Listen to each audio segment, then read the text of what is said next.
Baik, kita akan ke speaker berikutnya ya. Untuk Pak Justin mungkin bisa membantu kita dengan ini. Silakan Kanda Justin.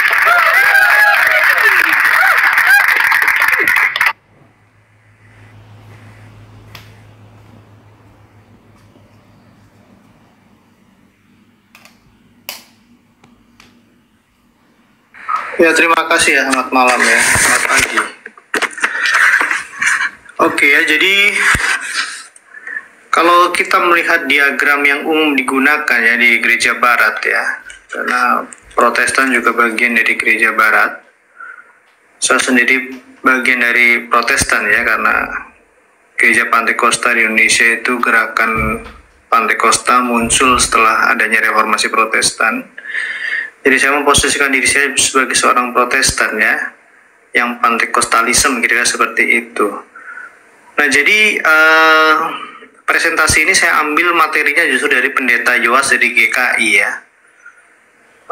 Nah, jadi mengenai Trinitas itu kita harus bagi dalam dua lingkup ya. Yang pertama ke arah dalam ya diri Allah itu, kemudian ke arah keluar bagaimana kealahan dan siapa Allah dan bagaimana Allah itu dinyatakan kepada umatnya, kepada ciptaannya, kepada alam semesta ini. Oke, kalau kita lihat Allah yang ke dalam itu, tidak ada perbedaan yang mencolok dari diagram dari gereja timur ya. Yang pertama, hanya ada satu Allah, yang merah itu di tengah. Allah ini bicara tentang esensi.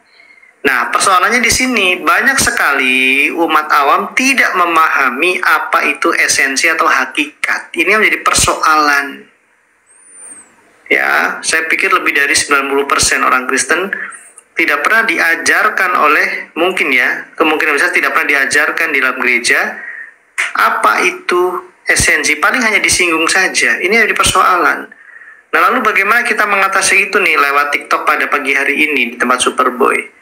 Secara sederhana, esensi atau hakikat itu dapat kita artikan sebagai hal-hal atau unsur-unsur yang mendasari dari suatu keberadaan ya. Keberadaan itu ya entitas lah, katakanlah entitas manusia yang membedakan dengan entitas yang lain. Misalnya hewan ya. Artinya manusia adalah hakikat atau esensi yang berbeda dari hakikat atau esensi hewan.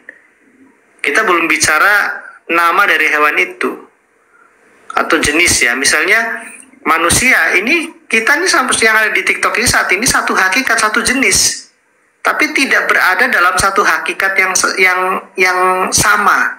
Jenisnya sama, tapi keberadaan kita terpisah, hetero, bukan homo. Ya.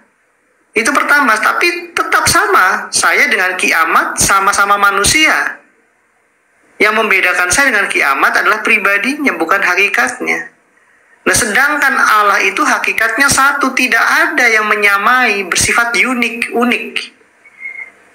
Jadi Allah itu adalah nama dari jenis hakikat. Elohim ya.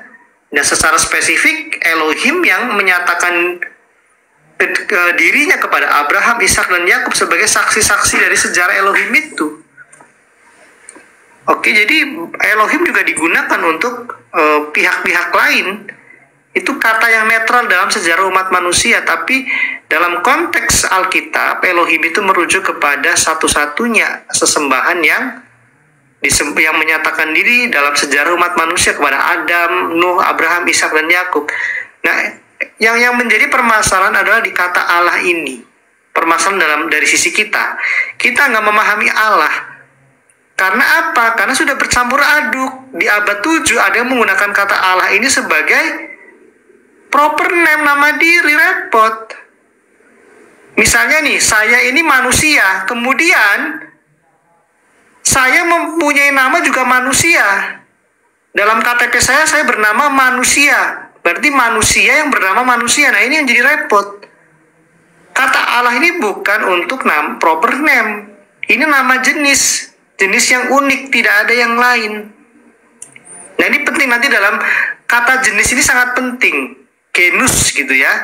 Makanya ada nanti monos, genus, theos. firman itu juga monosgenus ya. Nah, oke. Sekarang kita lihat dari diagram ini teman-teman. Yang di atas itu yang ke arah dalam. Ya, nanti argumen-argumennya apa saja, signifikansinya kita lihat ya. Tetapi yang di bawah ini bicara tentang bagaimana Allah yang Esa itu, yang Ehad itu, yang satu-satunya secara eksistensi, itu dinyatakan keluar. Nah, disinilah kita mengenal yang namanya Bapa, kemudian ada Anak dalam Roh Kudus bagi umat manusia dan kembali kepada Bapa. Grafiknya di Filipi 2 ayat 6 sampai 11 ini kelihatan sekali. Ya, Anak yang dalam rupa Allah diutus oleh Bapa, kira seperti itu. Kemudian mengambil rupa seorang hamba ya dalam kuasa Roh Kudus bagi manusia, kemudian dimuliakan bagi kemuliaan Allah Bapa. Nah, pelan-pelan ya teman-teman. Tapi persoalannya adalah ketika membahas kata pribadi di dalam bagi Bapa, Anak, dan Roh Kudus. Oke? Lanjutkan Pak, silakan. Oke. Nah, kemudian, ini nih. Ya, ini nanti teman-teman boleh screenshot, boleh kalau mau ini juga saya bisa berikan ya filenya. Ini hanya PowerPoint biasa. Nah, Allah Trinitas ini dijelaskan ke arah dalam ya, Allah dalam dirinya sendiri itu terbatas, sebuah misteri. Di dalam perjanjian lama itu sudah diungkapkan kenapa ada firman itu mendatangi ya. Memra itu mendatangi manusia dan berfirman, beramar kira seperti itu. Nah, masih samar-samar bayangan itu. Tetapi bangsa Israel bahkan Musa pun bisa sujud kepada malaikat yang ada di dalam nyala api itu dan menyembah dan memanggil Allah. Bahkan Musa menulis, bersuaralah Allah, berserulah Allah dari dalam balik nyala api itu. Padahal tadinya disebut utusan Tuhan, malah Yahweh.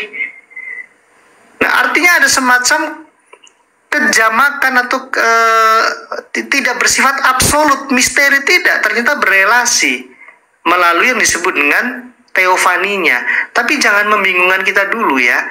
Penjelasan ke arah dalam dan penjelasan ke arah luar. Nah, ini poin-poinnya ya. Kalau dalam Allah yang ke arah dalam itu ya adalah satu hakikat dalam tiga pribadi. Ya, kita terima dulu, telan dulu itu sebagai satu premis. Sang Bapa adalah Allah, Sang Anak adalah Allah, dan Roh Kudus adalah Allah. Tuh coba. Ini kan premis yang sangat jelas di dalam kekristenan. Kalau Anda lihat, kalau kita perhatikan debat-debat kita dengan Muslim, itu seringkali mereka tuh tidak jelas pada bagian ini. Firman itu Allah bukan. Nah, menjadi tanda tanya. Makanya saya sering tanya, yang ayam dari ayam itu apanya? Pahanya, perutnya, kepalanya, kakinya? Tapi mereka bisa jawab, ya semuanya dong bagiannya. Loh iya, ayamnya terlihat nggak? Ya yang terlihat ya kakinya semuanya. Yang maksud saya, kata ayam itu, keayamannya itu terlihat tidak? Tidak, diperlihatkan melalui bagian-bagian yang tidak terpisahkan. Loh itu tahu. Berarti kaki ayam ya ayam. Kukuruyuk, suara ayam ya ayam. Ini kan hal yang sangat mendasar, tapi belum final gara-gara momok yang berlebihan terhadap teologi Kristen yang sudah final. Saya ulangi, keambiguitas mereka di ranah awam, terutama di TikTok ini, perdebatan di media sosial, itu karena mereka takut. Oh, nanti kalau aku bilang firman itu adalah Allah, nanti jadi seperti Kristen dong. Coba. Lucu kan? Lucu. Makanya kekristenannya sudah final. Saya bicara dengan Yahudi Billy, nanti bisa juga siapa Superboy undang dia gitu ya.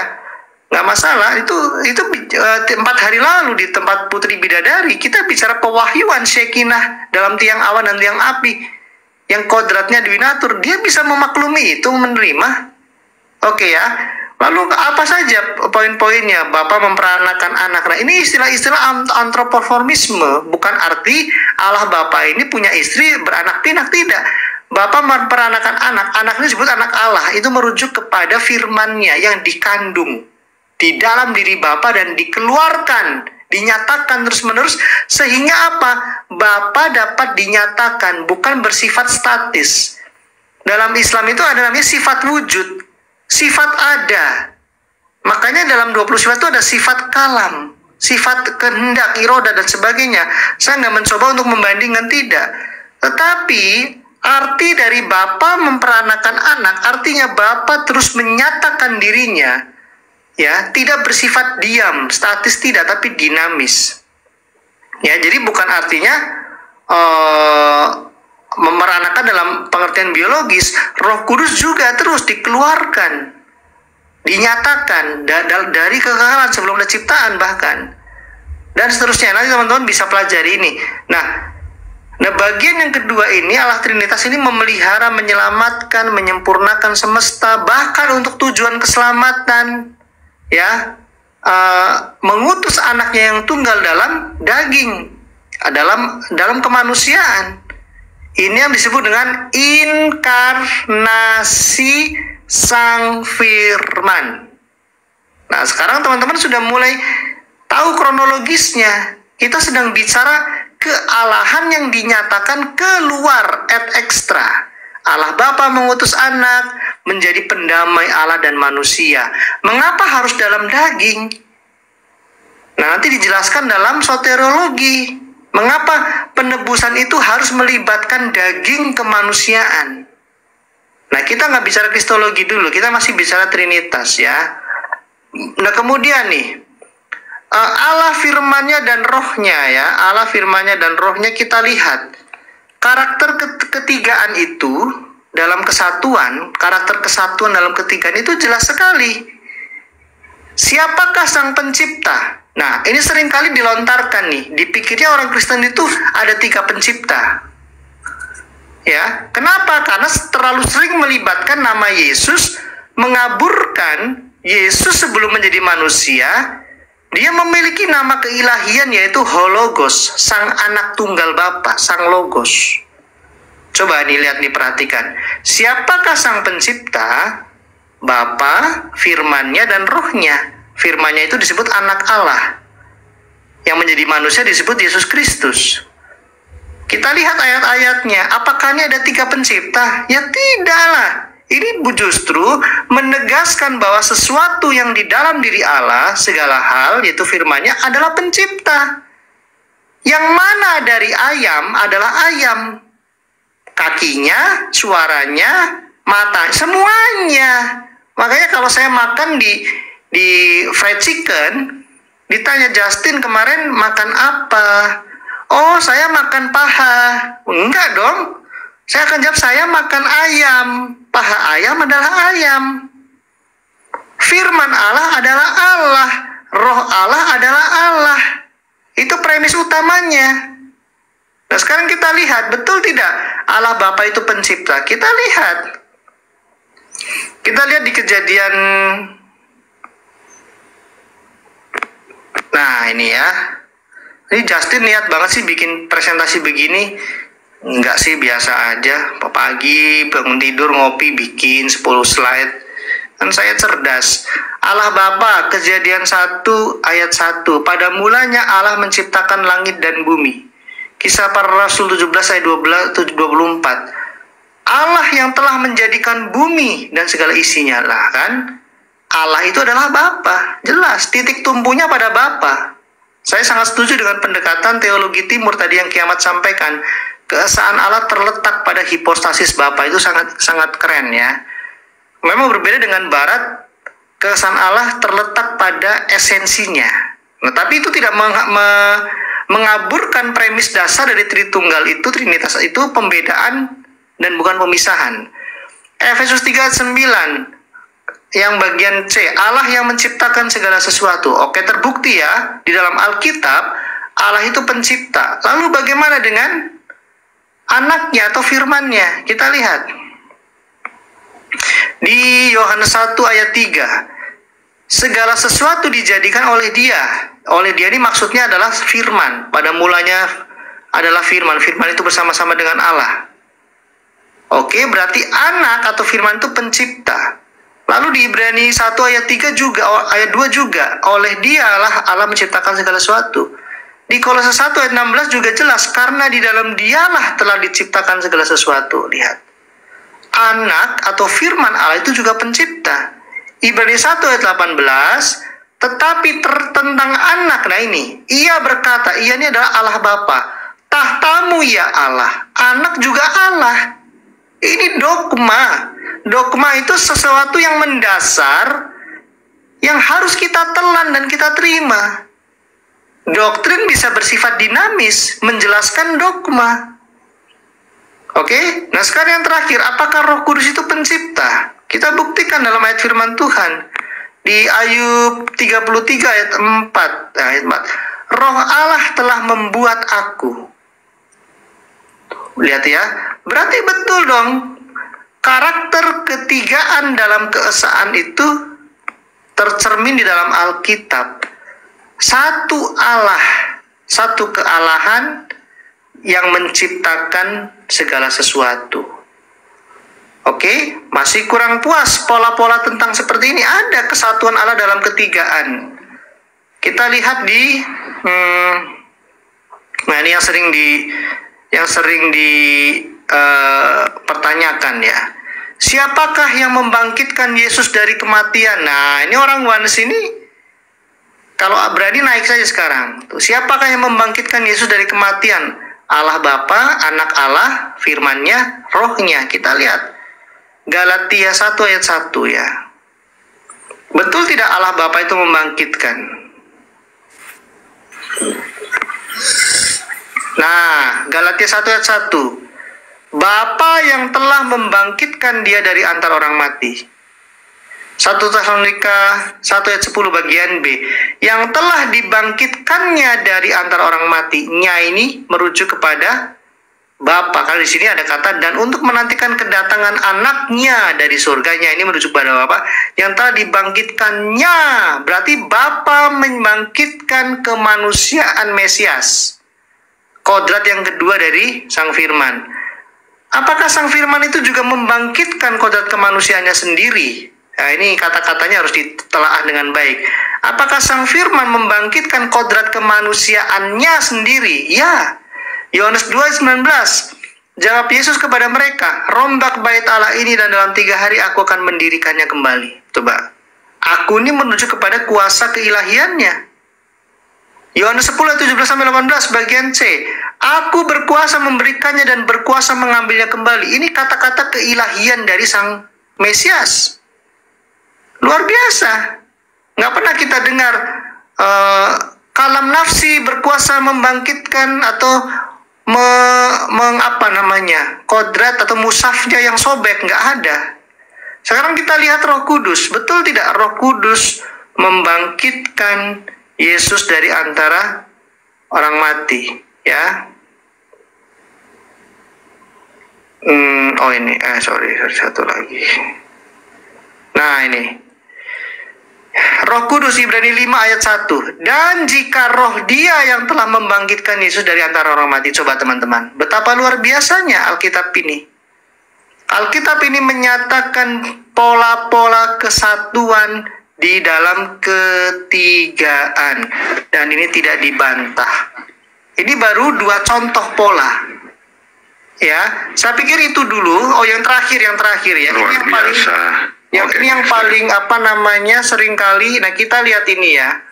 Ini salah satu tabel kesatuan hipostasis pribadi manusia. Ada teman saya dari Bidat Yohanes namanya Billy. Saya pernah bilang, Bill, kamu itu sama saya sama-sama manusia. Yang berbeda apanya? Pribadinya. Dia nggak tahu ya, saya ajari dia. Yang berbeda pribadinya. Kamu Billy, saya Justin. Coba pribadi itu ada di mananya? Ada di segenap hidup kita, ada di tubuh, jiwa, dan roh kita. Tapi ketika saya mau telepon Billy, saya mengambil kodrat tambahan, kodrat digital, namanya voice note WhatsApp. Tapi pribadinya tetap satu, saya. Makanya kalau kamu terima voice note saya, Bill, kamu akan tetap merespon, selamat pagi Justin yang ganteng dan pinter misalnya. Ini kesatuan hipostasis dari Justin yang mengambil kodrat tambahan. Nah, sekarang kita masuk kristologi sedikit aja teman-teman ya.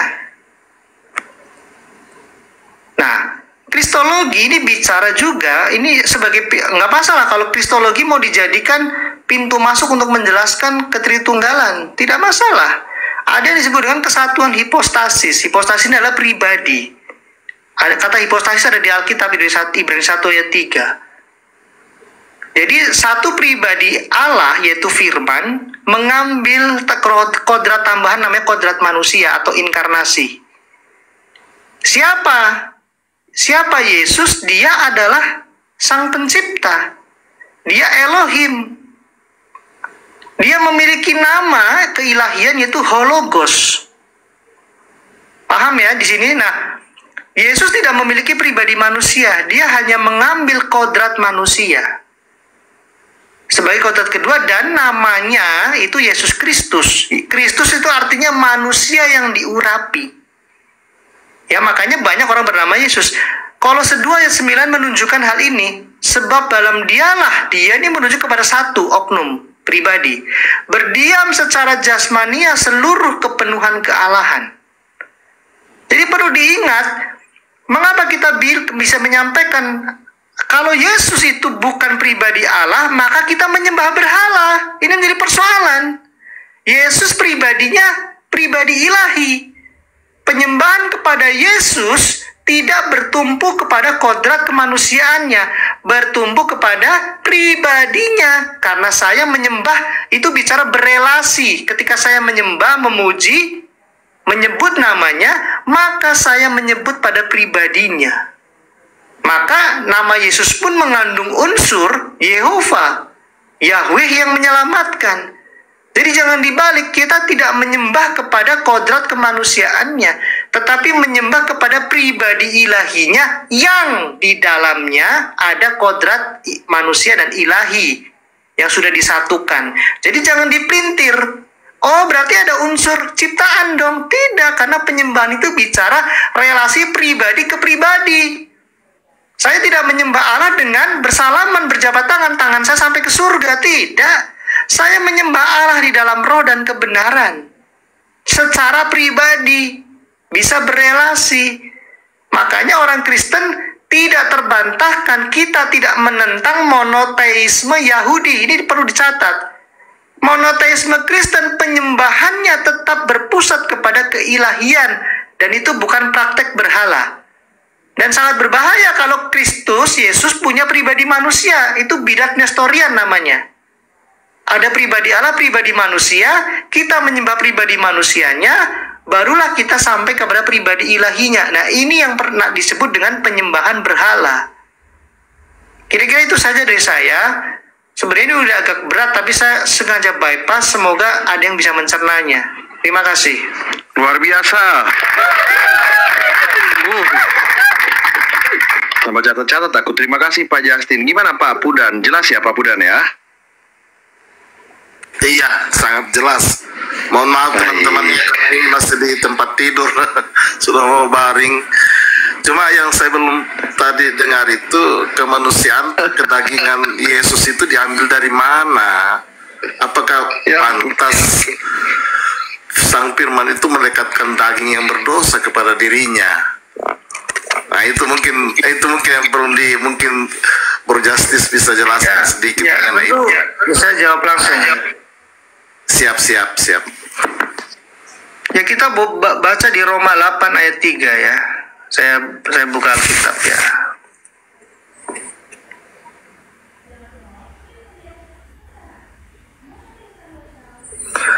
Nah, di Roma 8 ayat 3 dikatakan begini.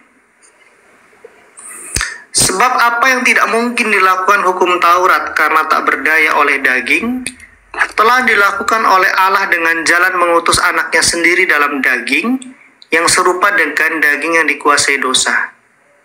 Saya ingin bertanya ke Pak Pudan, ketika Adam dan Hawa diciptakan, Adam dan Hawa itu bisa merasa letih, ngantuk, lapar tidak Pak? Sakit? Enggak lah, waktu diciptakan sebelum jatuh dalam dosa kan. Betul. Ketika Tuhan Yesus merasakan aku letih. Dia tertidur. Ada kata letih untuk Tuhan Yesus ada. Itu mewarisi kodrat dari mana, Pak? Enggak. Maksud saya begini, bro. Ya betul. Nggak dijawab dulu, Pak. Tuhan Yesus merasa letih tidak? Ya letih, lapar, ya.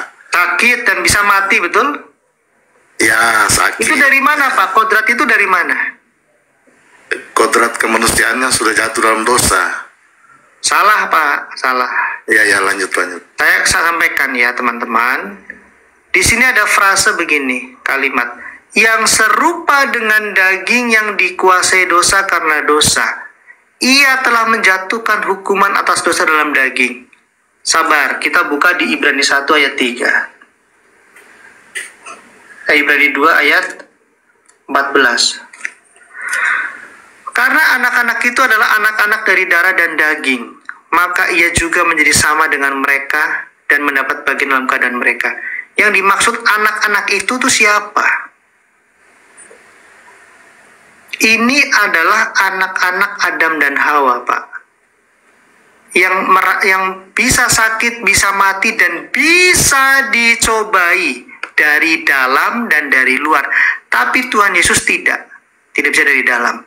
Maka ia juga menjadi sama dengan mereka, mendapat bagian dalam keadaan mereka. Supaya oleh kematiannya ia memusnahkan dia. Tapi stop dulu. Mendapat bagian dalam keadaan mereka apa saja? Dia lahir. Terus dia menderita nih, Pak nih. Allah menyempurnakan Yesus yang memimpin mereka kepada keselamatan dengan penderitaan. Kita belum bicara kematian, Pak. Sabar, loncat dulu. Ibrani 18. Ini belum kematian ya. Sebab oleh karena Yesus sendiri telah menderita karena pencobaan. Loh. Adam dan Hawa itu tidak menderita karena pencobaan loh. Iblis memanfaatkan situasi yang lengah saja sehingga mereka bisa jatuh dalam dosa.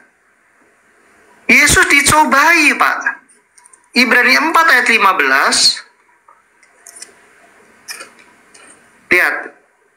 Sebab imam besar yang kita punya bukan imam besar yang tidak dapat turut merasakan kelemahan-kelemahan kita. Sebaliknya sama dengan kita. Yesus telah dicobai hanya tidak berbuat dosa. Apa saja pencobaannya? Ya, banyak sekali. Setelah puasa dia dicobai di padang gurun, ya. Aspek jasmaninya, rohaninya, jiwanya. Ada 3, persis seperti yang dialami Adam dan Hawa. Bahkan, tidak sampai itu saja. Dia dihianati, dicemooh, dielu-elukan sekaligus dihianati, diteriaki. Kemudian dibunuh oleh bangsanya sendiri. Itu yang dialami Yesus. Tetapi lihat, Pak, Ibrani 2 ayat 14 tadi, Pak. Ya, Yesus mendapat bagian dalam keadaan mereka. Ini yang tadi di dalam Roma 8 ayat 3 adalah Roma 8 ayat 3 mengatakan apa? Mengambil dalam daging, anaknya dalam daging yang serupa dengan daging dikuasai dosa. Ini adalah Yesus mengambil kelemahan manusia dari ibunya, tetapi kelemahan itu bukan kelemahan berdosa. Masa letih dan ngantuk, tidur, lapar itu berdosa? Jadi Yesus Kristus mengambil daging dari Maria, sel ovum Maria dibuahi secara ajaib oleh kuasa Roh Kudus. Lukas 1. Ayat berapa itu? Roh Kudus turun ke atas dia dan berkuasa atas dia. Bukan Roh Kudus menciptakan sel pria untuk membuahi sel telur Maria, bukan. Ya, jadi Yesus mengambil daging dari daging Maria berikut kelemahan manusiawinya yang terdampak dosa, tetapi kelemahan itu bukanlah suatu dosa. Saya tidak mau masuk ke dalam apakah Maria itu terbebas dari dosa waris. Saya pada posisi tidak. Bunda Maria tetap memiliki dosa waris, hanya saja dia dikuduskan. Mengapa? Yesus tidak mewarisi dosa waris. Jadi siklus dosa waris itu dihentikan di dalam diri Yesus. Ya, tetapi Bunda Maria mendapatkan kasih karunia, dia dikuduskan untuk melahirkan yang kudus dari Allah. Nanti mungkin Kiamat dari teologi timur bisa menjelaskan. Saya tidak mau masuk ke area situ. Apa buktinya Yesus tidak memiliki dosa waris? Yes. Tadi di Ibrani 4 ayat 15, Yesus tidak dicobai tapi tidak berbuat dosa. Manusia yang lain, Pak, Mesias yang lain, contohnya Daud, dicobai berdosa, bahkan nggak perlu kerja keras. Daud berdosa dari dalam dirinya sendiri, iblisnya berongkang-ongkang kaki, karena iblis itu berhasil masuk ke dalam diri Daud. Lewat apa? Lewat kelahiran manusia. Roma 5 mengatakan semua manusia telah berbuat dosa. Roma 3 atau Roma 5. Menjalar. 3 ayat 23. Nah, Roma 3 ayat 23. Jadi manusia yang lain, Pak, termasuk Musa, itu bahkan bisa berdosa dari dalam dirinya. Rasul Paulus pun mengatakan ada hukum yang lain dalam diriku. Tetapi Tuhan Yesus ini tidak memiliki dosa waris. Iblisnya stres. Sepanjang hidupnya Yesus ditembaki anak panah pencobaan, tetapi iblis bertanya, "Aku tahu engkau yang kudus dari Allah." Nah, disinilah karena ketaatannya Yesus, Filipi 2 ayat 6-7-8, Allah sangat meninggikan dia dan mengaruniakan nama di atas segala nama. Kira-kira penjelasan saya seperti itu. Saya tidak mau masuk wilayah apakah Bunda Maria itu terbebas dari dosa waris atau tidak, tetapi saya pada posisi tidak, karena justru dari situlah iblis kena prank ketika menembaki Yesus dengan pencobaan. Dipikirnya Yesus itu seperti kita, tapi iblis stres. Oh, ini kok orang nggak bisa dimasuki dari, makanya iblis, "Aku tahu engkau yang kudus dari Allah." Iblisnya nggak tahu kalau itu adalah firman Allah sendiri. Ini rahasia ilahi yang diungkapkan ke umat manusia. Jadi kira-kira penjelasan seperti itu, Pak. Ya, saya nggak mau berpolemik masalah Bunda Maria. Makasih. Terima kasih Pak Justin sudah menjelaskan ya. Pak Pudan juga sudah bisa menangkap dan menerima dengan baik. Thank you Pak Pudan ya. Iya, siap. Jadi betul. Terima kasih Pak Justin untuk tidak berpolemik. Oke Aku lah, mau terima kasih nunjukkan banyak. Pak Justin nggak akan berpolemik, kan menjelaskan. Pak Siap, Pudan siap, kayak yang siap. berpolemik. Pak Pudan tetap di situ. Kiamat bersabar sebentar Kiamat ya, karena Artinya Mossad mau pandangan istirahat. dari gereja kami kan berbeda kan. Oh benar. Nanti Pak Pudan sama Kiamat nanti ya. Kiamat bersabar sebentar karena Mossad mau istirahat. Mungkin dia mau closing sekaligus mungkin ada yang mau ditanyakan. Yes, secretnya Silakan Mas. Pak Mossad ya. Ya, ya Pak Pudan bersabar sebentar Pak Pudan ya. Baik, silakan Pak Mossad ya, user iPhone Batam, silakan. Ya, izin Dominik Bro Kiamat. Jadi Pak Justin selama ini kan satu ruangan dengan saya. Pernahkah saya mengatakan Yesus itu bukan pencipta, Pak Justin? Saya mau konfirmasi dulu nih. Atau Bro Kiamat? Oh, nggak pernah. Ini kita orang Kristen ini kan banyak nggak paham. Mereka mencampur adukan antara Kristologi dengan Tritunggal. Sekarang saya tanya ke Pak Justin. Nama Yesus itu sudah ada waktu zaman penciptaan atau baru dikandung Maria, Pak? Nama Yesus setelah Mesias itu lahir, namailah dia Yesus. Nah, itu malaikat. Nah, jadi kalau saya mengatakan hakikat firman yang pencipta itu salah atau tidak, Pak? Gimana? Kalau saya mengatakan, saya menjawab Islam nih, gitu kan. Islam ini kan dia bertanya tentang Kristologi, bukan Tritunggal. Lalu saya mengatakan bahwa hakikat Yesus sebagai sang firman yang pencipta itu betul atau tidak, Pak, narasi saya? Hakikat harusnya dua, hakikat dan pribadinya. Pribadi, minta maaf. Pribadi Yesus kan satu Iya. pribadi ini dalam dua kodrat. Nah, ini kan dia bertanya dalam Kristologi yang artinya ada narasi dua kodrat di situ dalam satu pribadi. Nah, ketika saya mengatakan bahwa memang betul pribadi Yesus yang menciptakan satu pribadi, tetapi dalam hakikatnya sebagai sang firman yang pencipta itu betul atau tidak, Pak? Iya, betul. Jadi buat Yesus itu pribadinya ya sang firman. iya pribadinya sang firman, iya betul. Jadi yang lagi nyamar di Yesus bawah itu ya. pencipta. Itu Yesus itu artinya Tuhan penyelamat. Itu udah bicara tentang Tuhan penyelamat, itu bicara tentang atribut Allah.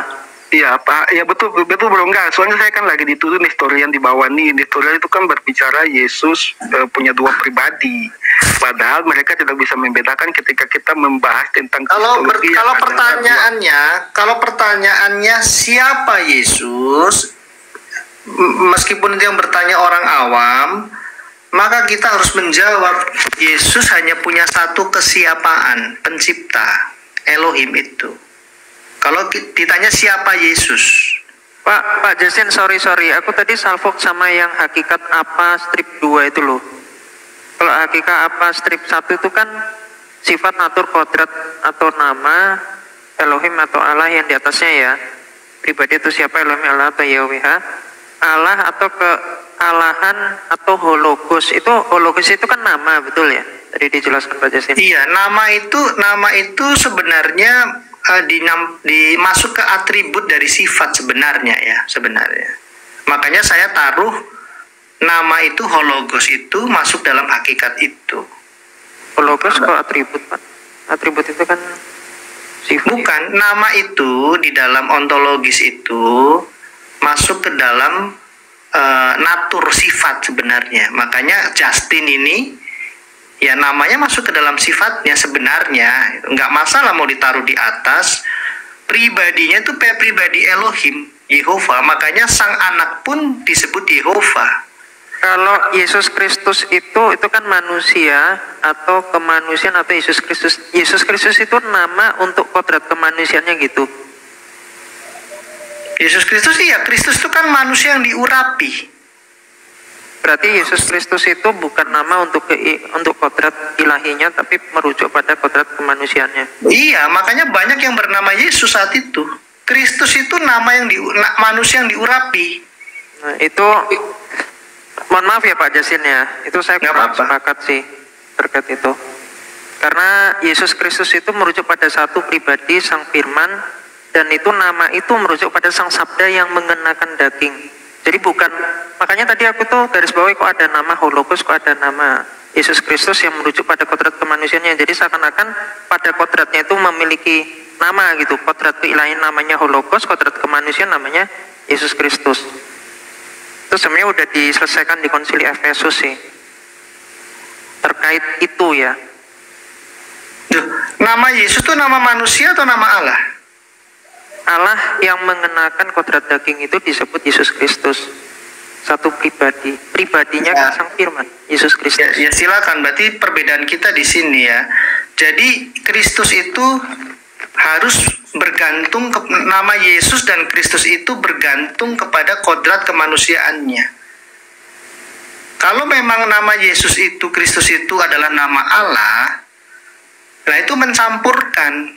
Justru begini ya, kodrat ilahi dan kodrat manusia itu tidak bercampur baur, tapi berjalan bersamaan, disatukan dalam pribadinya. Itu rumusan Kalsedon. Jadi bukan berarti kayak gini, kalau nama Yesus Kristus itu masuk ke dalam nama Allah, ya mau nggak mau sifat dan natur manusianya, tubuh jiwanya juga masuk ke dalam kodrat Allah. Makanya ini pentingnya kita belajar antropologi supaya tahu nama itu masuk ke area mana. Gitu ya.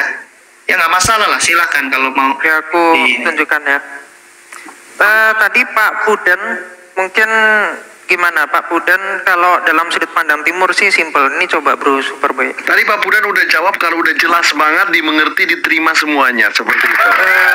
Ya, seakan-akan pandangan itu tadi, kalau Pak Justin pandangan ini aku sepakat gitu ya, terkait tentang dosa asal ya. Itu ini dalam sudut pandang gereja ortodoks ya Pak ya, saya cuma bacakan aja. Ini pertanyaan nomor 257, apakah Theotokos ini gelar ya, yang artinya adalah Bunda Allah, relatif tidak berdosa. Nah sedangkan harus tahu ya arti dari relatif dengan absolut. Nah jawabannya gereja ortodoks mengajarkan bahwa kodrat tanpa dosa dari yang selalu perawan Sang Theotokos adalah kondisi relatif dan oleh karena rahmat, bukan berdasarkan kodrat, sebab hanya Allah yang secara mutlak tidak berdosa. Makanya Kristus itu dikatakan dia itu tidak berdosa ya di dalam Ibrani 4 ayat 15 secara kodrat. Bunda Allah lahir sebagai manusia dan dengan demikian merupakan keturunan Adam. Dia mengambil bagian dalam dosa asal seperti halnya semua manusia.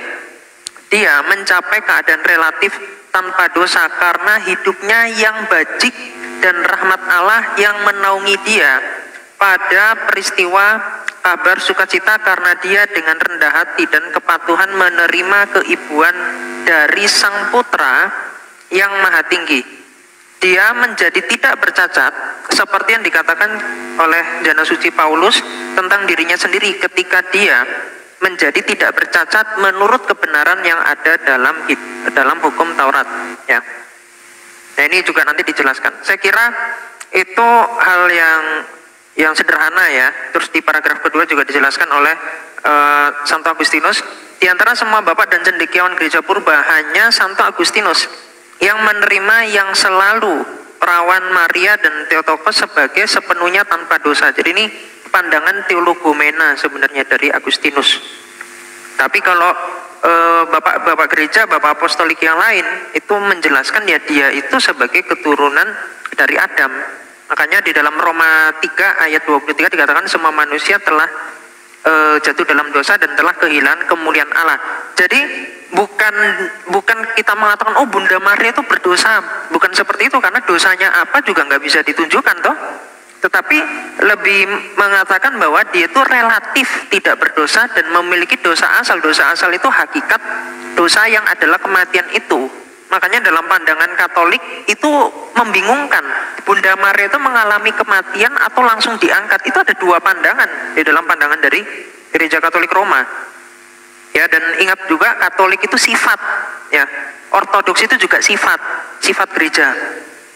Oke, saya kira itu sangat-sangat sederhana. Nanti kalau Bapak misalkan maju lagi levelnya, nanti saya bahas juga dari Thomas Aquinas seperti apa terkait itu. Baik. Nanti bisa ke arah ini. Oke, sekarang aku merujuk kepada tadi. Oh masih baik, silakan. Ya. Izin. Nah ini, ya sebentar Pak. Itu tadi pandangan dari gereja ortodoks yang mana Bang? Mohon maaf Gereja ya. Ortodoks universal. Universal. Oh gitu ya. Siap. Secara universal. Oke, saya bukakan dari Konsili Efesus. Bentar, kok ketarik ini? Oke, Konsili Efesus ya, tahun 431 ini sebenarnya bisa dilihat di banyak ya. Nah, di sini disebutkan ya terkait ini ya. Akan tetapi jika kita menolak persatuan pribadi sebagai sesuatu yang mustahil atau tidak pantas, kita jatuh ke dalam kesalahan dengan berbicara tentang dua anak. Jadi tidak boleh dikatakan ada dua anak. Jadi satunya anak tunggal Allah, satunya anak manusia, itu nggak boleh. Ya, karena perlu dibedakan dan dikatakan bahwa dia yang benar-benar manusia dihormati dengan sebutan anak, dan bahwa dia yang benar-benar firman Allah secara alamiah memiliki nama dan realitas anak. Karena itu kita tidak boleh membagi satu Tuhan Yesus Kristus menjadi dua anak. Ya, jadi Yesus Kristus itu ya satu pribadinya dia itu sebagai pribadi dari Sang Firman. Aku juga bisa menunjukkan juga dari katekismus ya. Terus kalau mau dilihat di Konsili Kalsedon tadi juga menarik ya. Konsili Kalsedon 451 ya. Nah ini juga dibahas. Kalau mau dari dokumen primer Bapak Gereja juga aku bisa bukakan terkait pandangan ini. Kanon berapa sih? Anak atau satu gitu ya, diketik. Satu.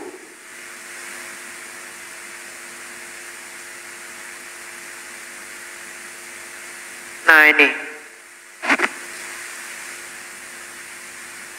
Ini tentang dua kodrat ya. Oleh karena itu kami mengakui Tuhan kami Yesus Kristus Putra Tunggal Allah, Allah yang sempurna dan manusia yang sempurna, yang lahir sebelum zaman Bapa menurut keilahiannya, dan pada akhir zaman bagi kami dan bagi keselamatan kami, dari Maria sang perawan menurut kemanusiaannya, sehakikat dengan Bapanya menurut keilahiannya, dan sehakikat dengan kami menurut kemanusiaannya, karena telah terjadi penyatuan dua kodrat. Karena itu kami mengakui satu Kristus, satu Putra, satu Tuhan. Ya, terus dijelaskan juga ini di dalam nih ya, nanti kita cari kata keywordnya Yesus Kristus ya.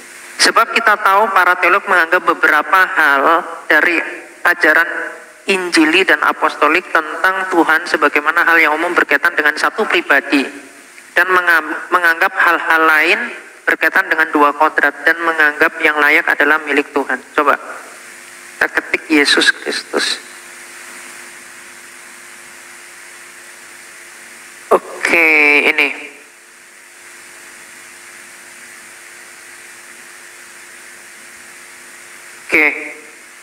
ini kita bisa baca di sini. Ia juga disebut manusia dari surga dan yang sempurna dalam keilahiannya dan sempurna dalam kemanusiaannya, dan dianggap sebagai satu pribadi.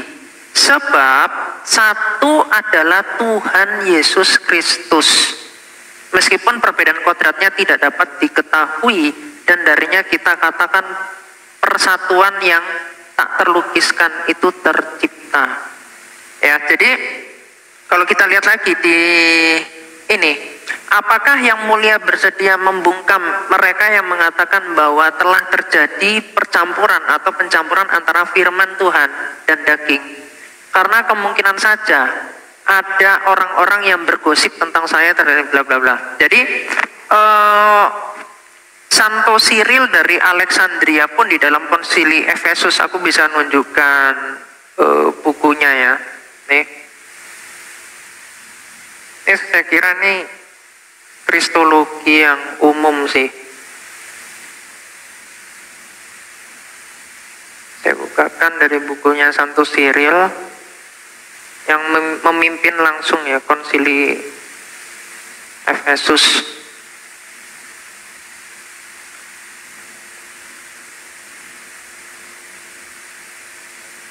Nah, ini bukunya ya, bukunya komentari dari Santo Cyril Patriark Alexandria pada Injil Santa Lukas ya.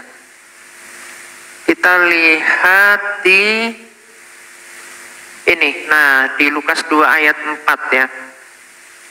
Akan tetapi kodrat-kodrat yang bersatu dalam persatuan sejati ini berbeda, tetapi dari keduanya bersama-sama menjadi satu Allah Sang Putra. Ya, jadi kedua kodratnya ini itu dijelaskan ya, ada penyatuan yang disebut sebagai satu Allah Sang Putra ini.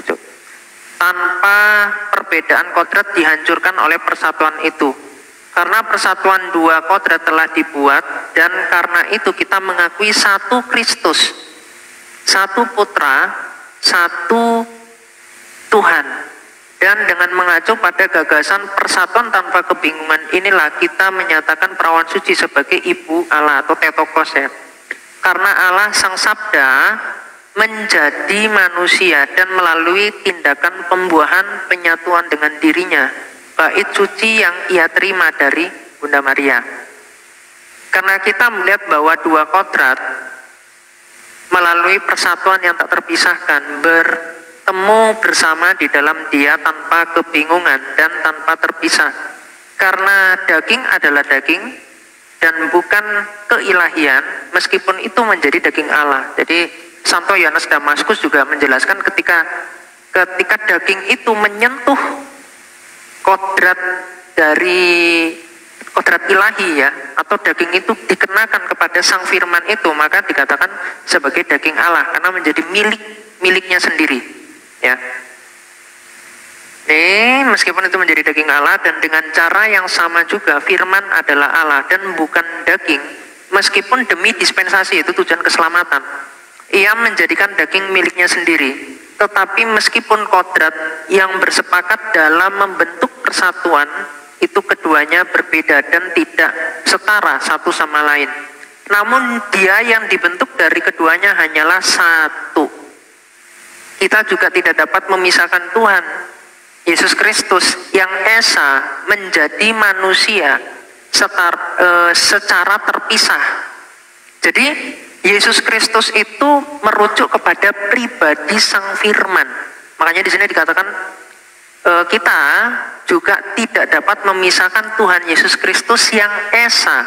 Ini ditegaskan di dalam 1 Timotius 2 ayat 5 ya, yang esa pula dia. Makanya disebut sebagai manusia Kristus Yesus. Dari esa itu dengan siapa dia? Dengan Allah ya, dengan kemanusiaan kita juga. Ya.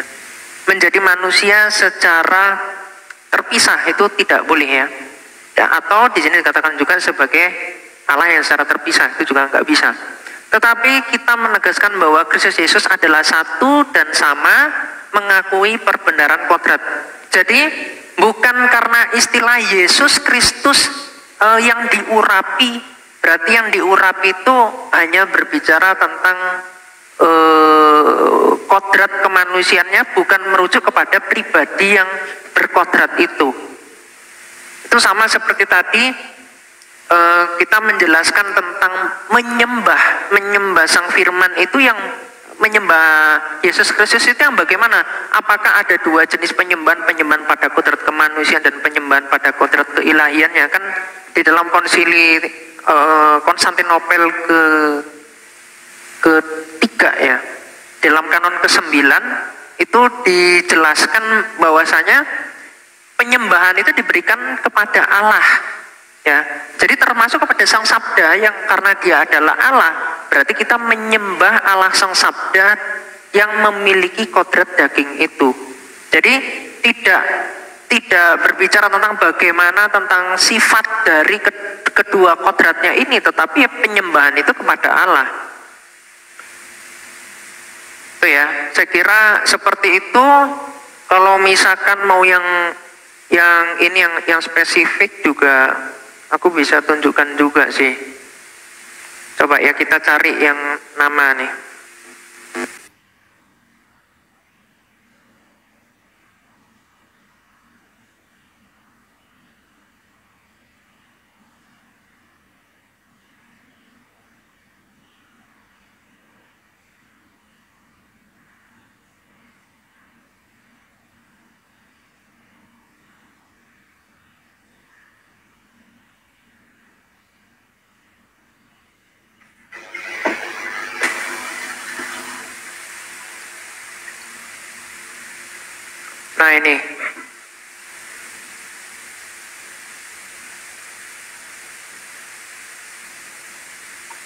Nah ini,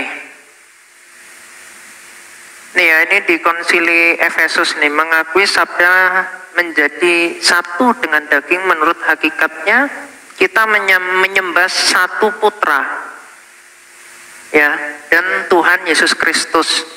Kita tidak memisahkan Allah dari manusia atau memisahkannya menjadi beberapa bagian, seolah-olah kedua kodrat itu saling bersatu di dalam dia hanya melalui pembagian martabat atau otoritas. Karena itu adalah hal yang baru dan tidak ada yang lain. Kita juga tidak memberikan secara terpisah kepada sabda Allah nama Kristus dan nama yang sama secara terpisah kepada yang berbeda, yang lahir dari seorang perempuan, tetapi kita hanya mengenal satu Kristus, sabda dari Allah Bapa. Jadi di sini dikatakan mengenai satu Kristus, sabda dari Allah Bapa dengan dagingnya sendiri.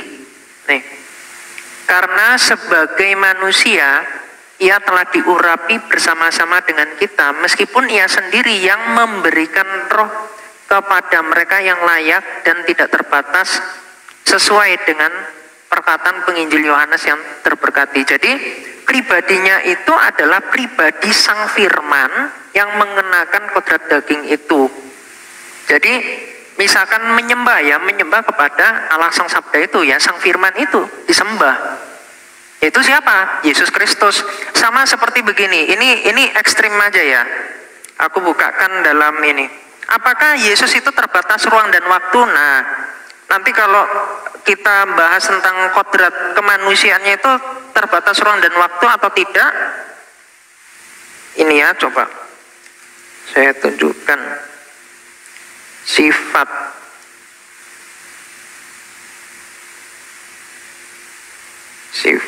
mana ini, halaman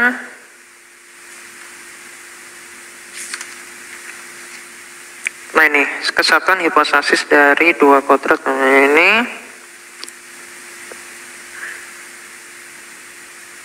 Terkait sifatnya mana nih?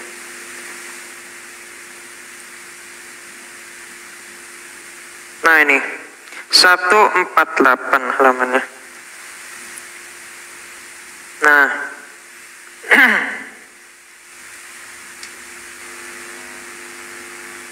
ini kemarin kalau ada yang sadar itu juga membahas sama Agatha tentang hal ini sih. Ingat nggak Superboy? Kenapa? Sorry, iya, tentu dong. Di 2 hari yang lalu. Waktu itu kamu ada di atas juga. Silakan. Coba. Jadi kita cara mengujinya simpel ya. Kalau Yesus Kristus itu nama untuk kodrat kemanusiaannya saja. Kodrat kemanusiaannya itu terbatas ruang dan waktu atau tidak? Ini di pertanyaan nomor 210 ya. Dapatkah sifat-sifat dari 2 kodrat disalurkan?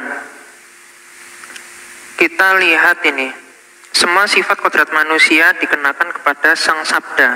Jadi selalu kita merujuk kepada sang sabda ini yang datang dari kekekalan ini mengenakan ya kodrat manusia sehingga dia memiliki sifat kemanusiaan yang berinkarnasi sebagaimana semua sifat dari kodrat keilahian dikenakan kepada kodrat kemanusiaan dalam diri kemanusiaan. Jadi kodrat keilahian ya sifatnya keilahian, kodrat kemanusiaannya yang memiliki sifat kemanusiaan. Nah ini yang paling sederhana kita bisa lihat di sini. Untuk alasan ini kita tidak boleh mengatakan bahwa kemanusiaan Kristus tidak diciptakan atau bahkan keilahiannya menderita. Ini nggak boleh, karena sifat dari kemanusiaannya ini kan berawal. Sesuatu yang berawal itu sudah pasti ciptaan ya. Sedangkan kalau dikatakan oh kemanusiaannya bukan ciptaan, berarti udah masuk dalam monofisit ya, keilahiannya menyerap kepada kemanusiaannya, itu udah termasuk monofisit. Kalau kita mengatakan keilahiannya itu menderita, nah itu juga keliru, karena sifat dari kemanusiaan ilah yang kemudian dapat merasakan sifat dari itu ya. Kita percaya bahwa Kristus ada di mana-mana, tetapi tidak pernah bahwa kodrat manusianya adalah maha hadir. Nah ini, bahkan di sini pakai kata Kristus. Kristus ini artinya kan yang diurapi. Kenapa? Karena merujuk kepada pribadi dari Sang Firman. Jadi kalau pribadi Sang Firman jelas dia ada di mana-mana. Tetapi kalau kita udah bicara tentang spesifik dari kodrat yang dimiliki oleh Sang Firman, yang ditambahkan itu ya, kodrat itu yaitu kodrat kemanusiaan, maka kita tidak boleh mengatakan kodrat kemanusiaannya itu maha hadir, karena yang maha hadir ini itu adalah keilahiannya itu ya. Saya kira itu sih Pak Jasin, tadi saya justru begini kiamat yang salah memahami tabel saya. Makanya gini, kalau tadi saya dengerin kiamat ya, ini malah bisa terjebak kepada pemahaman teks itu tidak salah, yang kiamat sampaikan itu nggak salah, tapi dari terlalu polosnya pembacaan kiamat itu, yang terakhir ini malah lebih bagus. Kalau yang pertama itu seolah-olah ada kesalahpahaman. Penyatuan itu bukan pencampuran, ada kodrat baru. Jadi penyatuan. Penyatuan itu kodrat manusianya dan kodrat ilahinya itu tetap berjalan beriringan, disatukan dalam pribadi ini yang menyelaraskan. Nah, itu sebenarnya konteks yang tepat. Makanya saya bikin itu. Makanya di dalam kodrat manusianya saya tidak menggunakan kata Tuhan, tapi Yesus Kristus. Makanya saya berulang kali tonton videonya Romo Daniel yang terakhir itu penyembahan kepada Yesus Kristus. Itu dengan jelas beliau mengatakan penyembahan itu bersifat pribadi, bertitik tumbuh kepada hipostasis, bukan pada kodratnya. Betul. Nah, maka dari itu tadi kata Tuhan itu tidak saya masukkan ke dalam nama kodrat manusianya, karena ini gelar yang memiliki aspek keilahian. Nah, hanya saja tabel itu saya bikin bukan untuk memisahkan, tidak. Dan betul tadi premisnya, milik Allah. Kodrat kemanusiaannya dan kodrat milik Allah itu betul, itu tidak salah. Iya, jadi Yesus Kristus itu nama untuk pribadi Allah Sang Sabda yang mengenakan daging. Dimiliki. Jadi gini, karena begini, Kristus itu tetap artinya adalah manusia yang diurapi, itu jelas. Tidak pernah Allah diurapi Allah, dalam hakikatnya itu salah total. Tubuhnya tetap firman itu yang sebentar. Iya, gini. Manusia itu kan berkali-kali Romo Daniel ya itu nama untuk manusia gitu kan. Beliau kan selalu ngomong seperti itu kalau bicara tentang makna Tuhan bagi Yesus Kristus atau gelar Tuhan ya, kalau yang beliau sampaikan berapa tahun lalu berseri itu ya, nama Yesus itu ya nama untuk manusia gitu. Nggak mungkin orang bertemu Yesus memanggilnya itu nggak pakai nama manusia tapi nama yang lain. Nah, dan tubuhnya pun tubuh manusia, bukan tubuh yang lain, jenisnya jenis manusia. Ya, jadi tubuhnya, terus aspek rohaninya, jasmaniah dan rohaniah gitu ya, manusia, termasuk nama ini pun nama manusia, Yesus Kristus, Mesias yang diurapi itu. Nah, kemudian lalu dihubungannya bagaimana dengan disatukan oleh siapa dengan kodrat keilahannya? Disatukan oleh pribadinya. Makanya dikatakan yaitu kodrat manusia, tubuhnya tubuh Allah. Kira seperti itu, darahnya ya darah Allah. Ini orang-orang Wanes kan suka salah paham. Tapi kita bisa menjelaskannya. Namanya Yesus itu ya nama Allah. Nama milik Allah. Jadi penyatuan itu jangan sampai seolah-olah dua kodrat ini bercampur memunculkan kodrat baru.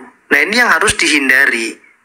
Kalau saya sih nggak melihat pertentangan dengan penjelasan itu. Karena yang saya ambil bagian ini kan dari buku-buku teologi yang memang yang ya nggak ya itu kristologi yang standar, itu. Makanya tadi di Louis Berkhof tuh Bapa, Anak, Roh Kudus itu ya nama esensialia ya, nama esensialia. Bapa, Anak, dan Roh Kudus adalah nama yang terkait esensi. Ada di bukunya Louis Berkhof, ini saya tunjukkan ya.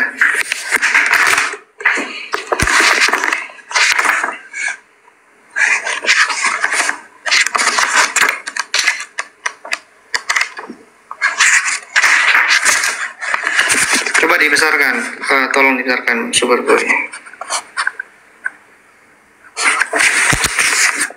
Nih ya, Dr. Buffing gitu kan, ada nama propria, nama diri, nomina esensialia, nama-nama esensial atau sifat. Nama-nama personalia, nama pribadi seperti Bapa, Anak, dan Roh Kudus ya. Anak ini hologos gitu ya. Jadi memang ada nama-nama propria, nama-nama diri, nama-nama esensialia, nama-nama esensial atau sifat. Oke. Itu seperti Elohim dan sebagainya, El Elroy. Ini ada banyak ya. Terus El Elyon, kemudian Yahweh, ini juga masuk ke nama yang berkaitan dengan sifat dan karyanya. Nah, makanya di tabel ini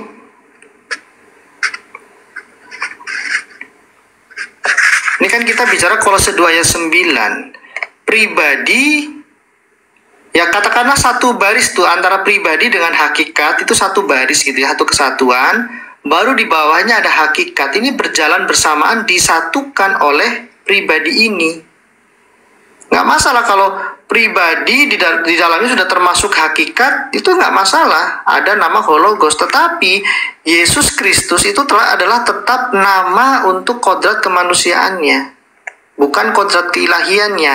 Ketika disatukan dalam hipostasis Sang Firman ini, maka nama Yesus Kristus ini pun menjadi milik dari pribadi itu.